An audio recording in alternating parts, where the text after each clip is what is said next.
course, I'm using Tan Sel. He's one of the more recent figures in textual criticism, and he defines one of the few things that are constant out there: the work as an ineluctable entity, sort of like the idea of literature, so to speak. You can't change it. While the text is what we really get to see and read, but each of these texts are contained within a document. You're all going to get the same novel, whether it's a print first edition, last edition, super edition with all the annotations.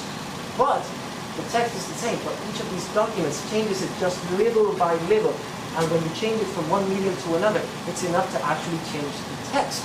So that's why I'm also integrating media-specific analysis, which will really take into consideration all of these elements from the print, the digital, and all these other forms of media that contain these narratives.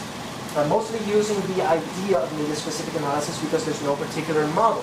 I'm basing them a lot on Janet Mary's Hamlet on the Holodeck, which is about the interactive narrative that the reader has access to. And of course, NCAP and Hale's writing machines, which is how the computer learns and reads the text for you before you can use it, and how that affects the serial reading experience as well. Comic studies. This is an actual theory, not very common in academia, but this is where you really go into the particular areas of how the image and the text come together. Will Eisner, one of the greatest of academic sources on comics, wrote several comics himself, and he poses the comics are form of sequential art, strip or book in which the images are arranged to tell a story, and the sequential art is just images displayed in a specific order. Comic strips themselves fall under graphic narratives in which the image is used to convey the story, and films go in there as well. That's why there's a lot of parallelisms between film and comics when they tell the story, and I even have some film theory as well to include. However, the biggest form, this guy is considered the messiah of comic studies. Seriously, that's a direct quote. And Scott McCloud wrote several books on the academic influences and applications of comics, and he defines it as juxtaposed pictorial and other images in deliberate sequence intended to convey information and/or an aesthetic response in the viewer. Doesn't get more dictionary friendly than that. Okay, because we're talking about serialization, why not start with the principle of serialization? This is a lot of what I do in chapter 3 of my thesis, put it within the larger context of serialization as a whole. What distinguishes these narratives are those enforced interruptions.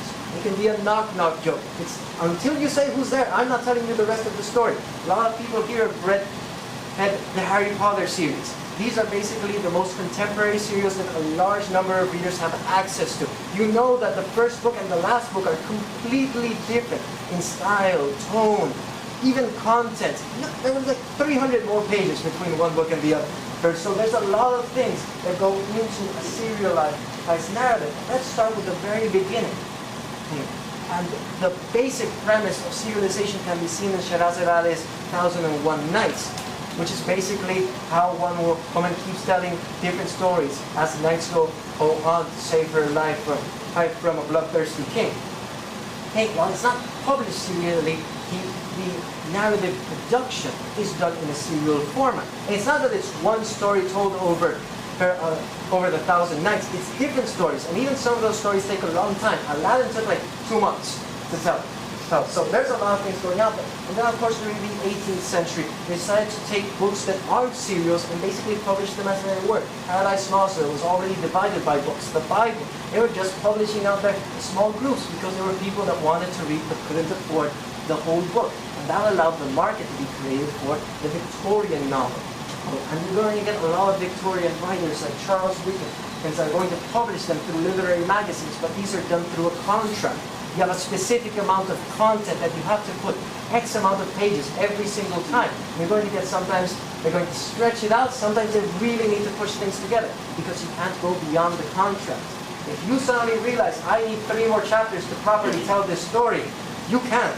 And there's a lot of things that are going to be lost because of it. And the one thing that we often forget is that these are read serially. And when we teach them now, we often forget that so important context and how each of these chapters were woven together, all the cliffhangers. Now we can just keep going in the pages. They had to wait. Of course, the contemporary serials of the 20th century, films, radio, and television. Here you had to adapt They were going at their own speed. You can't pause TV here. And you had to go at the narrative pace that was given to you. There weren't that many reruns. A lot of these things ran live. So what you had to do is basically adapt. You had one or two chances maybe to catch an installment. If you missed it, you have to wait. You have to assume things that happen and then wait for the previews. And you get the previews and the scenes from the next episode are going in. And there's important to maintain narrative cohesion. But they take away time from the narrative. Films, radio, television, they're all within specific time slots. But you can't really go beyond a certain amount of time.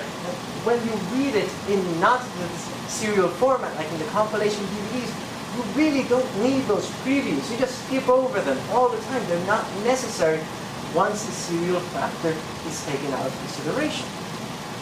And of course, comic strips and comic books. We've seen them. You've got the newspaper comic strips that have 3 to 4 panels. And those rarely have a big story going on. They're the funnies, because there's a few jokes and that's it. Very few times you're going to get a long overarching narrative. Comic books, they only have 32 pages on an average to have any given story, and a lot of them have cliffhangers, and a lot of them have a lot of previews to sort of catch you up with what's going on. How many times do you read Spider-Man and you have to go over the entire with great power comes great responsibility? Like every 3-issue series. Now, what happens is that either the ones that do have a story, they will have the problem on comic strips that you can't really follow it unless you've been reading it very religiously for years at a time. If I open a newspaper and make you read Rex Morgan, MD, none of you have any idea what's going on. And I used to read that for a few years, and I have no idea what's going on now. And with comic books, Batman's been around for what, 60, 70 years? Superman, all of these great heroes. The importance of the character goes beyond the importance of the narrative, as many authors take it, they interpret it, and they go beyond just what we consider as time, space. And of course, with all of these recaps, you can have them and you take time out, or you don't have them and you have a little something called continuity lockup, where it is that the entire plot is so intricately made that you need to follow it. And if new readers, they have no idea what's going on. And of course, the only way to really keep up with narrative continuity, especially with the comic books, and suddenly this author took it for 3 months, and then another one came in, and you need retcons, retroactive continuity, where you say, no, it never happened like that, and you need to go back and literally change how the story was made originally. Now, what are some of the actual features of webcomics? This is what I talk about in my 4th chapter. Basically, how are webcomics presented? Remember that they're part of a website on the internet. They follow the same rules. Hyperlinks, multimedia, all of these different aspects that we normally integrate with digital studies as a whole, we're going to find in webcomics as well. We're going to get something called the spatial dimensions. With a given comic book, you have a very set amount of pages right there. And every comic book cartoonist will eventually tell you, we have to adapt our story to fit within that page. And more importantly, we need to stop the wandering eye of the reader that can go at any given moment across pages and figure something out. You do that in the novel, you may catch a sentence, and not going to be that much of an issue. You go through a comic, the image is going to speak a lot louder in just that one fragment of a second in which you see it. And then McCloud comes up with a great idea of infinite canvas. Why don't we just scroll the entire thing? We can make it as big as we want. We can make it horizontal for miles, vertical, or we can put it in weird shapes. We can make a hyperlink throughout the entire area. He basically says these rules of space don't necessarily have to conform within the digital realm. But of course, the problem with that is no one's going to understand it when reading it for the first time. So there has to be a balance, and a lot of webcomic cartoonists would prefer to keep it with the original style, more like a page in a comic book, because it's simpler to read and because it's easier when you want to publish them as an actual book. Of course, you have ways in which the author communicates with the reader. You've got the blog tips, you've got the newspapers. They're telling you, this is what's going on in my life. A lot of them actually embed their Twitter accounts right in there, so you know exactly what they're going through at any given moment. Some of them write every 10 minutes, some of them write every 10 months. It's very, very interesting. Of course, there's the forum, where the readers communicate amongst themselves. We're a real community. He goes and interprets the text, and goes and sees what exactly is going on with these ongoing narratives. And the author himself goes in there and sets the record straight at some given moment. Of course, you've got the frequently asked questions. These are designed so that reader comes into the website, reads 2 or 3 installments of a webcomic, has sort of a general idea, goes in here, he knows what's going on.